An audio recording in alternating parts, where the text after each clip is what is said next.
And next up is Crystal Palace versus Leeds. As I say, unopposed on pay-per-view at 3 p.m. on a Saturday. There you have it. So Palace versus Leeds. And the first thing I think when I imagine this game is that I want the custom of the two managers sitting in the office and drinking presumably some Argentinian red if Bielsa's. I'd love to hear the conversation between Bielsa and Hodgson. I think there'd be a lot of wisdom between those two, having worked for about 1,000 years as football managers between them. And so we're going to get a very good battle. We'll talk tactically in just a minute, but the tale of the tape says Palace have beaten Southampton, Manchester United and Fulham.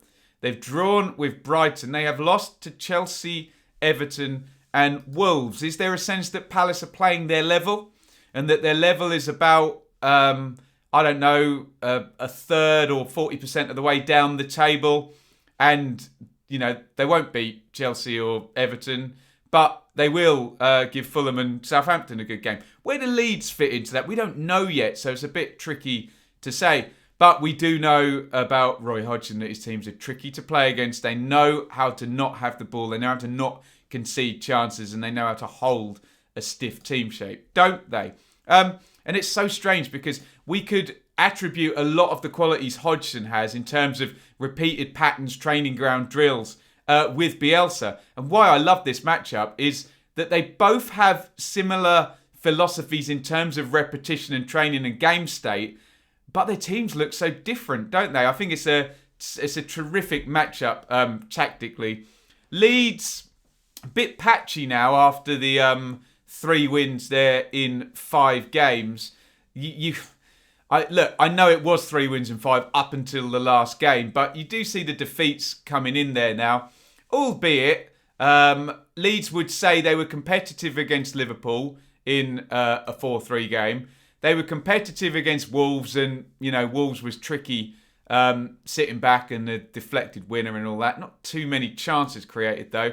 However, the last game against Leicester, look, 4-1 is the worst defeat statistically, looking at the scorelines for Leeds, and it was just the first sense of look, Leeds, welcome to the Premier League, and look at the scoreline and I know we don't like single factor analysis on this channel, but look at the scoreline and it does tell a story. And I think the discussion amongst Leeds fans and certainly on the channel this week in the comments has been how are Leeds going to cope during the season with teams that are pretty good without the ball, that maybe can counter-attack and still have that star quality up top. And you're now looking at the defeat against, particularly ignore the Liverpool game, and you're looking at Wolves and Leicester.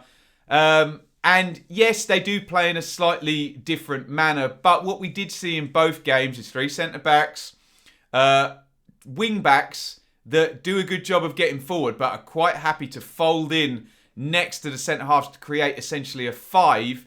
And that ends up being a 5-4-1 as wide players come back. I think Wolves even literally sat with 3 central, if I remember it correctly. But Leicester particularly were happy to sit with a 5-4-1. And then just the quality then of Barnes and Vardy. And then you had Neto and Jimenez for Wolves sort of doing the same thing. Punish Leeds. So the discussion I was sort of having and the hypothesis I was coming towards on the channel and, interacting with Leeds fans was, will it be a net gain or a net loss? Leeds just saying, look, more times than often, if we stick with what we do, our pattern of play will be fine. There are a few good teams, and we're talking Leicester and we're talking Wolves, we might be talking Palace as well, that are very good without the ball, who might punish us. But in the main, most teams that play open, even Liverpool and Manchester City, will give a good game. Look, they lost 4-3 and drew 1-1 Leeds in those games, didn't they? The teams that would kind of like to be like Liverpool or Man City or Palace or Leicester or Wolves, but are not as good, will probably beat them.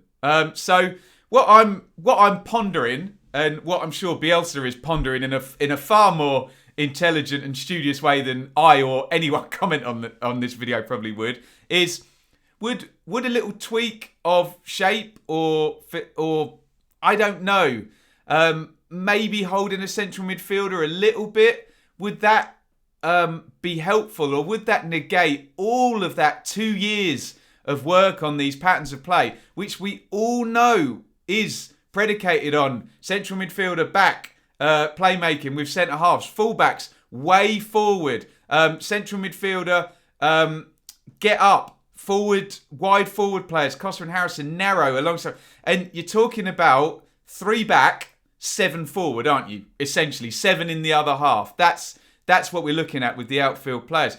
Does a tweak to that need to be made in terms of, and we spoke about Villa actually, Villa going from a 4-1-4-1 to a 4-2-3-1.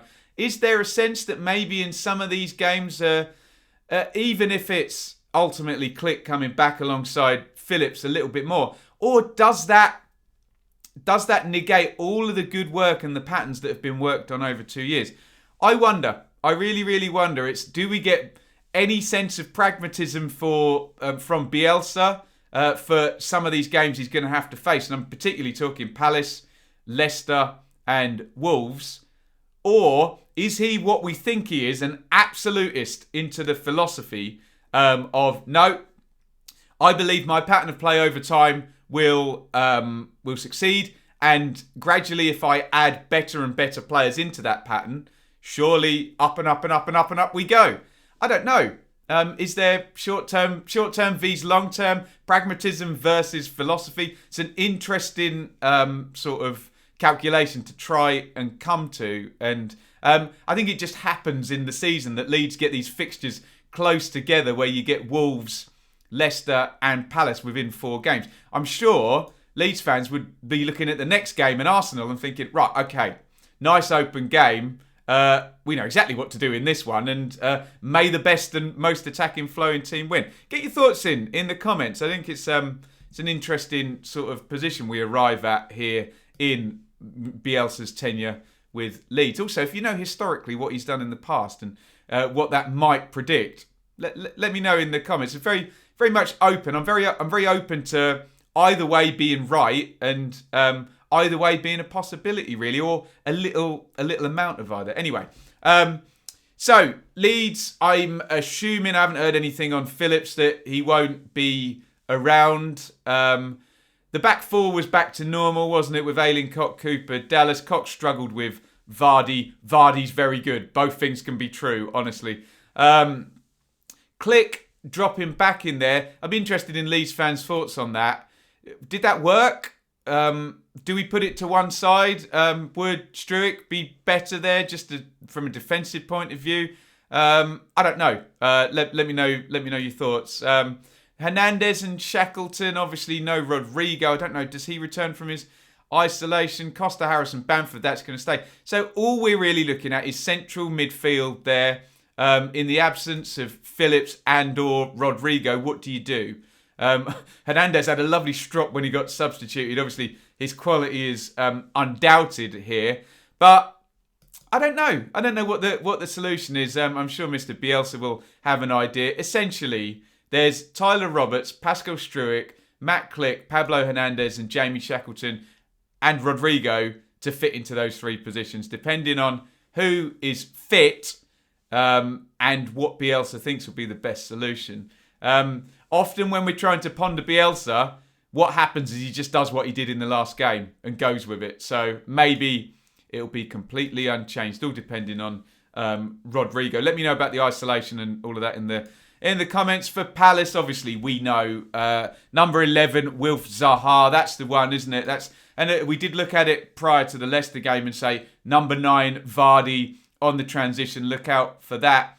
And I think it's just a case in these games, can Leeds dominate the pattern of play and possession to the extent where there are very few moments where number 11, Wilf Zaha, is played into good positions on the transition with Ayling up here, Dallas up here, and loads of space. That's what Leeds fans want to avoid. You get a lot of joy by having Ayling up here, Dallas up here, everybody forward. It's beautiful to watch. We love it. But these are Premier League teams now that can absorb it maybe, and then if you can get Batshuayi, Zaha and Townsend quickly on the transition, then we know the danger that can cause. And we'll find out. I used the term kryptonite for Bielsa. Is quality players in a low block, good on transition with good forwards, going to be kryptonite for Bielsa? We'll find out through the season. And I'm really interested in your thoughts on whether you just stay your course philosophically and, okay, season 1 in the Premier League, you might lose a few of these games, but if you stick at it, what happens in season 2 and season 3 in the Premier League? Probably lose less of them. So let me know your thoughts in the comments. In terms of a prediction here, can we go for a Leeds away win? We haven't had one for a while, have we? A crazy away win prediction for me. Let's go for it. Go on. Leeds to win at Palace. Bielsa to stick with the philosophy, and not too many chances for Zaha and Batshuayi on the transition. Get your thoughts in the comment. Thank you so much for watching. If you enjoyed this video, please hit the like button to see more videos from this channel. Hit the subscribe button, and to be notified every time we upload, ring the bell for those notifications to come through on your device. If you really want to support the channel and me as a content creator, I will be eternally grateful if you head over to the merch store and grab something, or support over on Patreon, patreon.com/Benjamin Bloom. Thank you for your time. Go and watch another video.